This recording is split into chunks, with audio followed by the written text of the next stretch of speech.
부처님께서 한적한 오후 제자들과 함께 숲속에 앉아 계셨습니다. 그날따라 나뭇잎 사이로 스며드는 빛은 더 부드러웠고 바람은 가볍게 지나가며 마음까지 정갈하게 해주고 있었습니다. 그때 한 제자가 조심스럽게 물었습니다. 부처님, 오랜 시간 함께한 인연인데 더 이상 마음이 맞지 않는 것 같습니다. 하지만 그 인연을 끊어야 하는 것인지 계속 품고 가야 하는 것인지 잘 모르겠습니다. 인연이란 끊으면 안 되는 것 아닙니까? 부처님께서는 제자의 얼굴을 조용히 바라보시며 작은 미소를 지은 채 말씀하셨습니다. 인연은 물과 같아서 어느 때는 흘러가야 한다. 멈추어 고이면 물은 썩고 그 안에 생명도 상하게 된다. 사람 사이도 그러하다. 흘러야 할 인연을 붙잡으면 그대 마음마저 병들게 된다. 여러분, 우리도 그런 순간이 있습니다. 오랜 친구, 가까운 가족, 함께 해온 연인이나 배우자, 심지어 함께 일해온 동료일지라도 어느 순간 더 이상 마음이 닿지 않고 대화가 상처가 되며 함께 있는 시간이 고통이 되는 때가 찾아옵니다. 그럴 때 이렇게 생각하죠. 이렇게까지 함께 해왔는데 이제 와서 놓아도 되는 걸까? 하지만 부처님의 가르침은 다릅니다. 인연을 맺는 것만큼 인연을 놓는 것도 죄라는 것입니다. 오늘 여러분과 나눌 주제는 바로 이것입니다. 인연일지라도 이 세 가지 순간에는 반드시 놓아줘야 한다. 이 주제를 통해 여러분 마음속의 관계를 한번 돌아보시기를 권합니다. 혹시 지금 떠오르는 얼굴이 있으신가요? 멀어져야 한다는 걸 알면서도 마음이 망설여져서 붙잡고만 있었던 인연, 끊으면 내가 나쁜 사람이 될까 혹은 외로워질까 두려워서 놓지 못했던 그 인연을 놓아야 할 순간은 생각보다 명확합니다. 그리고 그때 놓지 않으면 그 인연은 더 이상 인연이 아니라 업이 되고 짐이 되고 고통이 됩니다. 자바 한경에는 이런 말씀이 나옵니다. 같이 걷는 발걸음이 더 이상 함께 할 수 없을 때는 멀어지게 하라. 손을 잡은 채 버티는 것보다 그 손을 놓고 웃는 것이 더 자비롭다. 인연을 소중히 여기는 것은 중요하지만 그 인연에 나 자신을 갉아먹히는 것은 수행이 아니라 집착입니다. 불교에서는 수많은 인연이 생기고 사라짐을 연기라 합니다. 생겼다가 사라지는 모든 것은 그 자체로 완전하며 그것이 바로 삶의 자연스러운 흐름이라는 뜻입니다. 여러분도 지금 이 방송을 들으며 마음속에 남겨두었던 헤어져야 할 인연 하나를 떠올리고 계신가요? 그 인연을 놓아야 할 이유가 나빠서가 아니라 나를 지키기 위해서라면 그건 부처님의 자비와도 같은 결단입니다. 다음 시간에는 그 세 가지 순간 중 가장 먼저 떠올려야 할 첫 번째 기준, 즉 존엄을 잃게 하는 관계에 대해 구체적으로 나누어 보겠습니다. 부처님께서 한 제자와 함께 숲길을 천천히 걷고 계셨습니다. 바닥에 깔린 마른 낙엽이 부서지는 소리가 두 사람의 대화를 대신하고 있었지요. 그때 제자가 물었습니다. 부처님, 제가 아끼는 친구가 있습니다. 하지만 요즘 그 친구와 함께하면 제가 점점 작아지는 느낌입니다. 제 의견은 무시당하고 늘 비교되고 심지어 제 기쁨마저도 그 친구에겐 시기처럼 느껴지는 듯합니다. 하지만 우리는 오랜 인연입니다. 이럴 때도 그 인연을 놓아야 합니까? 부처님께서는 한 나무를 가리키시며 말씀하셨습니다. 저 나무를 보거라. 햇살이 들지 않는 방향의 가지는 자라지 않고 스스로를 말린다. 어둠 속에서도 자라려 애쓰는 가지는 결국 나무 전체를 병들게 한다. 사람도 그러하다. 존엄을 해치는 인연은 함께 있어도 함께 있는 것이 아니고 그 안에서 자라지 못한다. 여러분, 오늘 우리가 나눌 첫 번째 이별의 순간은 바로 존엄을 잃게 만드는 인연입니다. 불교에서 말하는 존엄이란 거창한 자존심이 아닙니다. 내가 내 삶을 살아가는 주체로서 스스로를 존중하는 마음, 나답게 살아가는 길을 지키는 태도입니다. 그런데 어떤 인연은 그 존엄을 무너뜨립니다.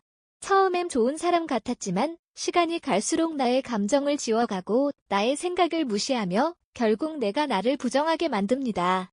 이런 인연은 겉으로 보기엔 오래된 관계이지만 속으로는 깊은 상처입니다. 그 인연을 놓지 않으면 나는 점점 작아지고 내 삶의 중심이 그 사람에게로 옮겨가게 됩니다. 불교에서는 이를 자기 이름이라고 말합니다. 수타니 파타에는 이런 말씀이 있습니다. 자신을 버리고 남을 쫓는 이는 바람 부는 풀처럼 흔들리나니 그 마음은 늘 고달프고 그 삶은 타인의 그림자에 산다. 혹시 여러분 누군가와 함께하면서 자꾸만 나 자신을 잃어가는 기분이 드셨던 적 있으신가요? 그 사람과 함께 있을 때 늘 위축되고 말조차 줄어들며 그 사람의 기분에 따라 내 하루가 결정되는 경험, 그렇다면 지금이 바로 그 인연을 다시 돌아볼 시간입니다. 그 인연을 계속 이어가야 한다면 조건은 단 하나입니다. 내 존엄을 지킬 수 있는가? 그 조건이 지켜지지 않는다면 그 인연은 더 이상 사랑이 아니라 속박입니다. 그리고 그 속박은 나의 삶 전체를 휘게 만들 수 있습니다. 부처님께서는 또 이렇게 말씀하셨습니다. 자비는 자신을 해치면서까지 남을 돕는 것이 아니다. 자신의 자리를 지켜야 남을 밝힐 수 있다. 여러분 혹시 지금 누군가의 말 한마디에 자꾸 주눅이 들고 자존감이 바닥에 떨어지는 인연이 있으신가요? 그렇다면 그 인연이 아무리 오래되고 아무리 많은 추억이 있다 하더라도 그저 붙잡고 있어서는 안 됩니다. 때로는 놓아야 할 손이 있습니다. 그 손을 놓아야 비로소 두 사람 모두 자기 삶을 회복할 수 있습니다. 두 번째 놓아야 할 순간, 즉 서로의 성장을 막는 인연에 대해 조금 더 깊이 이야기 나눠보겠습니다. 부처님께서 어느 날 아침 맑은 연못가에 앉아 계셨습니다. 햇살은 고요히 수면 위에 내려앉았고 물속에는 작은 물고기들이 유유히 헤엄치고 있었습니다. 그때 한 제자가 다가와 앉으며 말했습니다. 부처님, 어떤 인연은 오래도록 함께했지만 이제는 더 이상 마음이 맞지 않습니다. 그 사람과 함께 있으면 제한의 가능성이 사라지는 것 같습니다. 하지만 저는 그 인연을 먼저 놓는 것이 이기적인 행동이 아닐까 걱정됩니다. 부처님께서는 제자를 바라보시며 조용히 말씀하셨습니다. 그대는 연못을 보며 말하였다. 연못은 물고기를 품고 있지만 물이 마르면 물고기는 죽는다. 사람 사이도 같다. 성장이 멈춘 관계는 이기심이 아니라 무지에서 비롯된다. 여러분, 오늘 우리가 나눌 두 번째 놓아야 할 인연은 서로의 성장을 막는 관계입니다. 인연이란 함께 있을 때 서로의 가능성이 열리고 서로가 더 나은 삶으로 나아가는 방향이어야 합니다. 하지만 어떤 인연은 서로를 얽매고 고정된 틀 안에 가두며 더 이상 움직이지 못하게 합니다. 겉으로는 평화로워 보이지만 속으로는 정체되고 내 마음은 점점 낮은 자리에 머무르게 됩니다.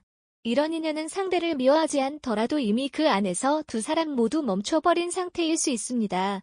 불교에서는 삶이란 무상유라 가르칩니다. 늘 변화하고 늘 흘러가며 늘 움직이는 것이 자연의 이치라는 뜻입니다. 그런데 어떤 관계는 이 무상의 흐름을 막아버립니다. 예를 들어 상대는 변화하지 않으려 하고 나의 변화도 거부하며 예전의 나로만 나를 기억하려 들거나 자신의 불안을 이유로 내 앞길을 막는 경우가 있습니다. 이럴 때 우리는 배려라는 이름으로 안정이라는 이유로 그 인연을 계속 붙들곤 합니다. 하지만 부처님께서는 이렇게 말씀하셨습니다. 함께할수록 다치는 마음은 더 이상 길이 아니며 서로의 성장을 가두는 관계는 업을 더할 뿐이다. 혹시 여러분 어떤 사람과 함께 있을 때 이상하게 의욕이 사라지고 내 꿈을 말할 용기가 꺾이며 그저 무난한 일상에만 머무르게 된 적 있으신가요? 그 인연이 서로를 지지하는 것이 아니라 서로의 날개를 묶는 끈이 되고 있다면 그건 이제 놓아야 할 때일 수 있습니다. 인연이 깊다고 해서 무조건 지켜야 하는 것은 아닙니다. 그 인연이 내가 더 좋은 사람이 되지 못하게 한다면 그건 진정한 인연이 아닙니다. 진짜 인연은 내가 변해도 함께할 수 있고 내가 나아가려 할 때 등을 밀어주는 사람입니다. 서로가 성장할 수 있도록 돕지 못하는 관계는 결국 서로에게 무거운 짐이 되고 맙니다. 부처님께서는 또 이렇게 말씀하셨습니다. 머무름이 고요함이 아니고 흐름이 혼란이 아닌 것을 알아야 한다. 멈춘 인연을 계속 붙들기보다 서로를 놓아줌으로써 각자의 길을 회복하는 것, 그것이 자비이며 그것이 진정한 사랑입니다. 다음으로는 놓아야 할 세 번째 순간, 즉 반복되는 상처가 멈추지 않는 인연에 대해 함께 나누겠습니다. 부처님께서 어느 날 저녁 제자들과 함께 산속 언덕 위에 앉아 계셨습니다. 하늘은 붉게 물들고 있었고 멀리서 들려오는 새소리조차 조용히 사라지는 시간이었습니다. 그 고요함 속에서 한 제자가 낮은 목소리로 말했습니다. 부처님, 제가 오랫동안 품어온 사람이 있습니다. 하지만 그 사람은 제 마음을 알고 돈을 의심하고 늘 상처 주는 말로 저를 시험합니다. 처음엔 참을 수 있었습니다. 하지만 이젠 제 자신이 무너지고 있다는 걸 느낍니다. 그 사람과의 인연 정말 끊어야 할까요? 부처님께서는 눈을 감은 채 잠시 바람 소리를 들으시더니 이렇게 말씀하셨습니다. 비바람을 피하지 못한 꽃은 다음날 햇살에도 피지 못한다. 사람의 마음도 그러하다. 반복되는 상처 앞에 자신을 지키지 않으면 그대의 본래 향도 사라진다. 여러분, 오늘 우리가 나눌 마지막 세 번째 놓아야 할 순간은 반복되는 상처가 멈추지 않는 인연입니다. 관계란 때로 다툼도 있고 서운함도 있기 마련입니다. 하지만 그것이 한두 번의 갈등을 넘어서 지속적으로 반복되고 그 안에서 자존감이 무너지고 내 존재 자체가 상처받는다면 그 인연은 더 이상 건강하지 못한 관계입니다. 불교에서는 자신을 해치는 인연을 계속 유지하는 것을 무지한 집착이라 말합니다. 즉 그 관계를 통해 스스로가 다치고 있다는 것을 알면서도 그저 정 때문에 외로움 때문에 불안 때문에 그 자리에 머물러 있는 것이 지요 마침표. 하지만 아무리 가까운 인연이라도 상처를 반복하는 사람과의 관계는 결국 내 안의 자비마저도 무디게 만듭니다. 그 사람을 미워하지 않더라도 그 사람과의 관계 안에서 내 마음이 반복적으로 상처받고 있다면 그 관계는 이미 내 수행을 막는 장애물이 되어버린 것입니다. 경전에는 이런 말씀이 있습니다. 가시나무 아래에서 잠드는 자는 늘 피 흘리는 꿈을 꾼다. 그대의 잠자리가 평화롭지 못하다면 자리를 옮겨야 할 때다. 혹시 여러분 누군가의 말이나 행동이 늘 같은 방식으로 여러분을 아프게 하고 있지는 않습니까? 처음엔 이해하고 두 번째엔 용서했지만 그 다음부터는 그 말 한마디에 눈물이 나고 가슴이 조여오고 마침내 내가 나를 잃어가는 느낌 이런 감정이 반복된다면 그건 더 이상 내가 품어야 할 인연이 아닐 수 있습니다. 부처님께서는 또 이렇게 말씀하셨습니다. 참는 것이 지혜일 수는 있으나 지혜로운 이는 늘 참는 자리에 머무르지 않는다. 자비란 자기 자신에게도 공평해야 한다. 그렇습니다. 우리는 자주 상대를 이해하느라 자신을 이해하지 못합니다. 그 사람의 고통은 생각하면서 정작 내 마음의 상처는 외면합니다. 하지만 여러분 진정한 자비는 나를 사랑하는 것에서 시작됩니다. 그리고 나를 사랑하는 첫걸음은 나를 해치는 관계에서 내 마음을 꺼내오는 것입니다. 놓아야 할 인연은 아무리 오래되었어도 아무리 많은 추억이 있어도 마음이 상처투성이가 된다면 그만 떠나보내야 합니다. 그것이 그 사람에게도 나 자신에게도 더 이상의 고통을 주지 않는 길입니다.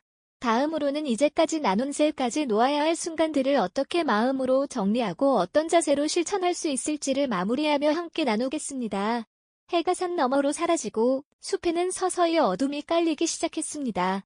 부처님께서는 아직 자리를 떠나지 않으셨고 그 곁에는 제자들이고 요에 앉아 오늘 들은 말씀을 마음속에 새기고 있었습니다. 그때 부처님께서 천천히 입을 여셨습니다. 오늘 그대들이 물은 3가지 인연 그 인연을 놓는 것은 사람을 버리는 것이 아니다. 그것은 그대 자신을 품는 것이다. 여러분 지금까지 우리는 인연을 놓아야 할 3가지 순간에 대해 이야기 나누었습니다.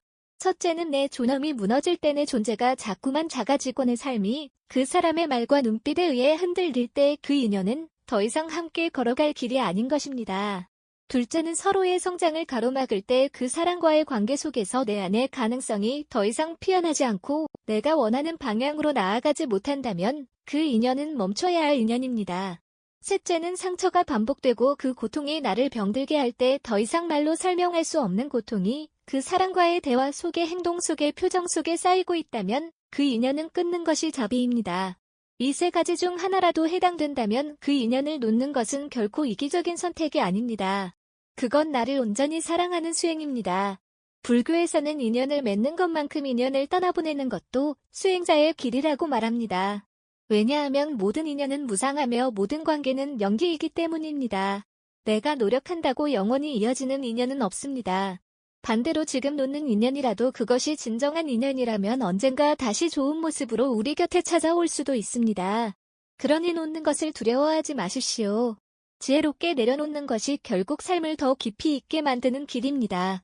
혹시 여러분 지금 마음속에 떠오르는 사람이 있으신가요? 오래도록 함께 해왔지만 이제는 더 이상 함께 걷기 힘든 사람 그 인연을 자꾸만 붙잡으려 하셨다면 이제는 놓는 용기도 가져보시기 바랍니다. 놓는다고 해서 그 사람과의 시간이 모두 사라지는 것이 아닙니다. 그 시간은 여전히 여러분의 일부이며 그 사람도 여러분의 인생 안에 고요히 머물러 있을 것입니다.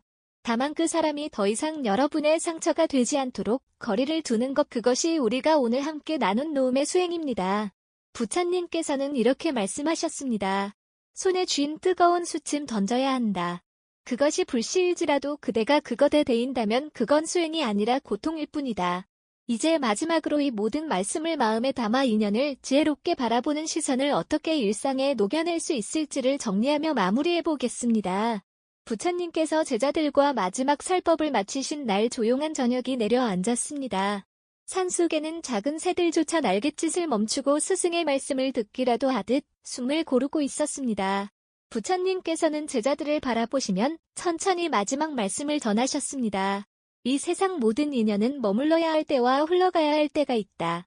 그 흐름을 막으려 하지 말고 그대의 마음이 바르게 설 수 있도록 하라.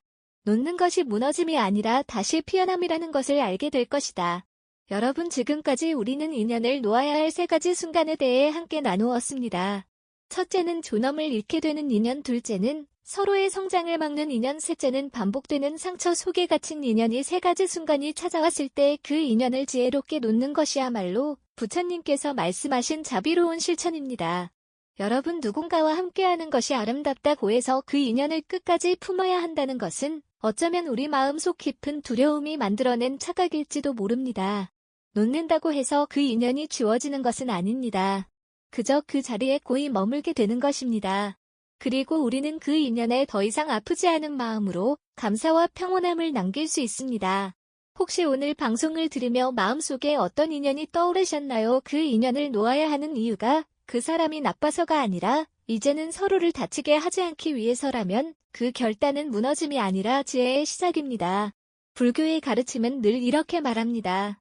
비우면 채워지고 놓으면 자유로워지며 내려놓으면 더 많이 얻는다. 여러분, 오늘 나눈 이야기가 마음속에 고요한 울림으로 남기를 바랍니다. 이제부터는 나를 해치는 인연 앞에서 조용히 물러설 수 있는 용기를 가지시고 함께할 인연 앞에서는 따뜻하게 다가설 수 있는 자비를 가지시길 바랍니다. 혹시 오늘 방송이 마음에 닿으셨다면 댓글로 여러분의 이야기를 나눠주세요.